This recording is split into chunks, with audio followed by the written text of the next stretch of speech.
Vamos unir os nossos corações nesta segunda-feira e dedicar este minuto aos nossos irmãos que passam pela enfermidade.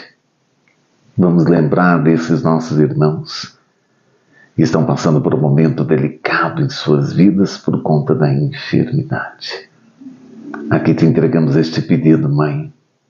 Aqui te entregamos esta intenção aos nossos irmãos que estão vivenciando a enfermidade. Derramai sobre eles a vossa graça, a vossa bênção e os fortaleçam, Mãe, para que possam vencer, para que possam superar os percalços e os desafios da enfermidade. Conceda-vos, através de vossa graça, através de vossa bênção, a cura, a restauração da saúde. Nós cremos e confiamos em vós. Amém.